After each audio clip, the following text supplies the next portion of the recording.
Hi, everyone. Welcome to this episode. It's a special episode of the Green Building Matters podcast. I'm your host, Charlie Cichetti, and it's that time of year, November, usually every year, that we have the Greenbuild Conference and Expo. It is the Super Bowl for green building professionals from around the world to get together and really see what's happening, not just with the LEED movement, but everything from the healthy building movement to net zero, to net positive, to regenerative design. It is the conference every year. I look forward to it every single year. I've been to over 10, thankfully. I only missed a couple there where our boys are being born around that time, and just a special conference. This year, as you can imagine, in the middle of the pandemic, they've decided to go virtual. That's a bummer because I was hoping to be there with colleagues and industry friends and clients in San Diego. And what they've done is they've moved San Diego to next year and actually moved it up a little bit. So let's be optimistic. Let's mark our calendars for about September. You can check it out on the Greenbuild website, 2021 in San Diego. But this year, 2020, November 10th, 11th, and 12th. So this week, Tuesday, Wednesday, Thursday, we've got tremendous education sessions. You can get your continuing ed hours all here in one place. Great speakers. There's the keynote. There's the Thursday celebration. So they're really trying hard to take this conference that normally has 15 to 20,000 professionals that get together. Last year was in Atlanta, which is our home base, which was great. But this year, again, it's going to be virtual, and it's this week. So by the time you're listening to this, day one will be finished. Here we are in day two. A few notes. You can go on the greenbuildexpo.com website.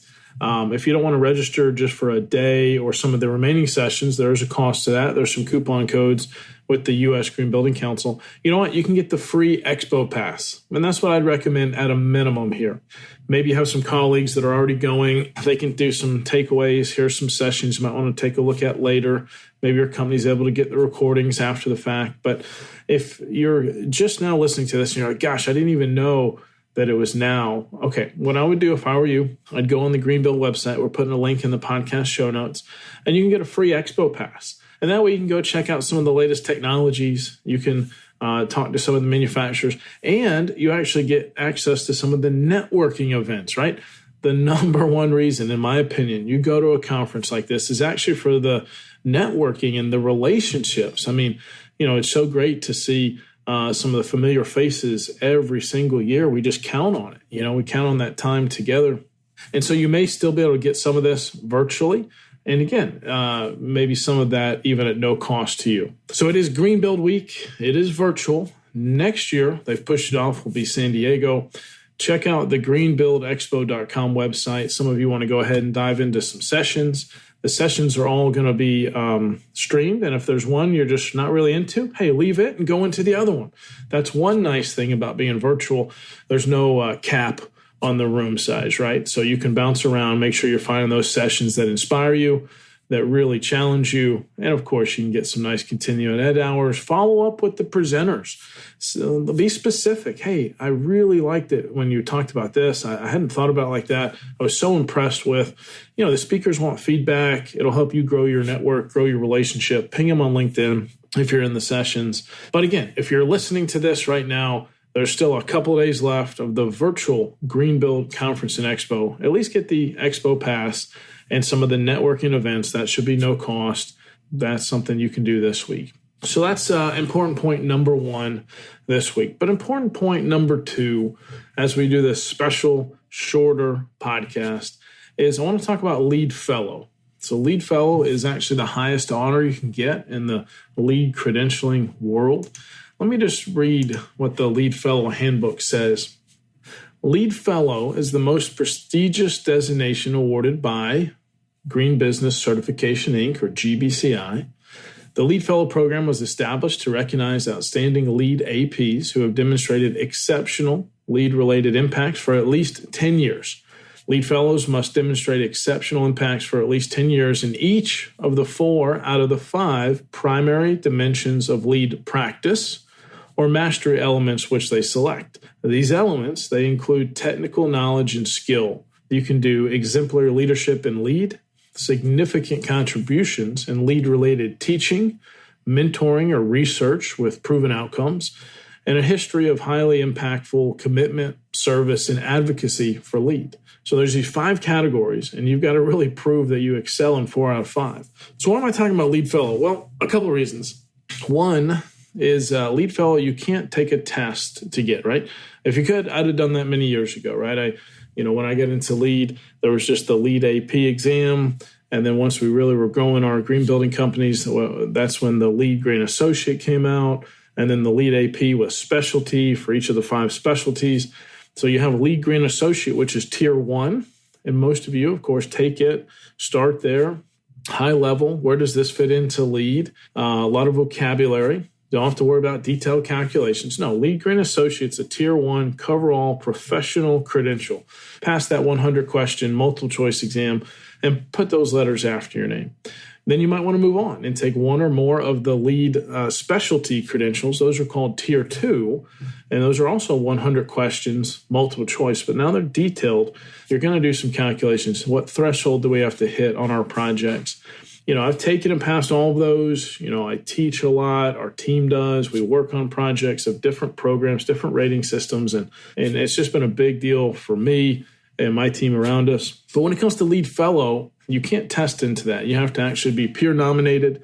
You actually have to have several in industry really vouch for you, answer some questions, almost write an essay in each of those categories I mentioned, from the teaching, the mentoring, from the advocacy, the actual mastery skills on projects. And then there's really a selection process that's pretty intense. And the big thing, the big requirement is you have to have been a LEED AP for at least 10 years, even just to qualify. And this week on Thursday of Greenbuild, they're going to celebrate the LEED Fellows, the class of 2020.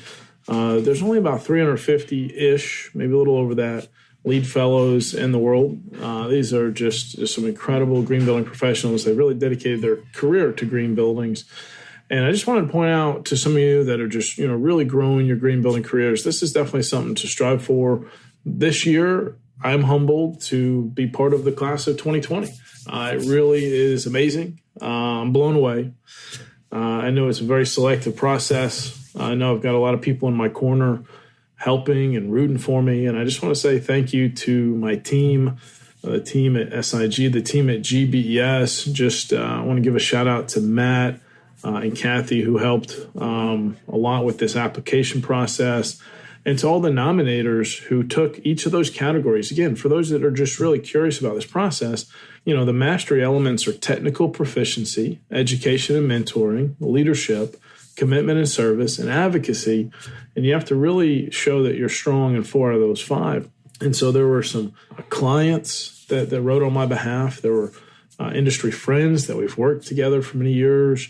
There were team members. I mean, it was a fun process, honestly, because it forces you to look back on the highlight reel. Obviously, if you're listening to this podcast, I do that with each one of our guests. I really nudge them to look back. And I look back on the highlight reel because they really want you to do a timeline of each year of your green building career and what were you doing at that time, and put numbers behind it. How many people did I train to pass the LEED Green Associate in that year? Where was that impact, and how did that play out? What was a significant project? And it was just a lot of fun, really looking back, and it was validating. It was validating to say, hey, I chose a great career. I'm being honored amongst these peers. And so I just want to say, again, thank you to everyone around me, everyone that's rooting for me, and definitely a big congrats to the LEED Fellow class of 2020. Let's have a great Green Build week. Just a special public service announcement podcast from me to you. If you have any feedback about the podcast, you can always shoot me an email, charlie@gbes.com will be best. I read those. Let me know if there's someone you think we should have on as a guest. Let me know what you think of the format. We've been doing it in this format for a while, more interview format. Here's the questions. Maybe you have a burning question you want me to ask some of these green building professionals. I'd love to hear from you. And with that being said, just hope everyone realizes that this 2020 has been pretty wild. Here we are in November, and I just want you to know this too shall pass. Hopefully you've been able to find some silver linings. Hopefully at the beginning of the pandemic, you were able to ask that question, what does all this make possible? But hopefully you can ask that question again right now, with what's going on, what does all this make possible? So enjoy Greenbuild. Let's celebrate the 2020 class of Lead Fellows. And if you need anything at all, please reach out. And thank you for listening to the Green Building Matters podcast. I just want to say thank you to our loyal listeners. We actually are celebrating over 1 year here on the Green Building Matters podcast. Me and the entire team were stoked and just so glad you continue to listen every Wednesday morning to a new interview with a green building professional here in this industry, or just some pro tips that we want to make sure that you are getting straight from us, straight to you. Thank you for listening to this episode of the Green Building Matters podcast. At GBES.com, our mission is to advance the green building movement through best-in-class education and encouragement. Remember, you can go to GBES.com/podcast for any notes and links that we mentioned in today's episode. And you can actually see the other episodes that have already been recorded with our amazing guests. Please tell your friends about this podcast. Tell your colleagues. And if you really enjoyed it, leave a positive review on iTunes. Thank you so much, and we'll see you on next week's episode.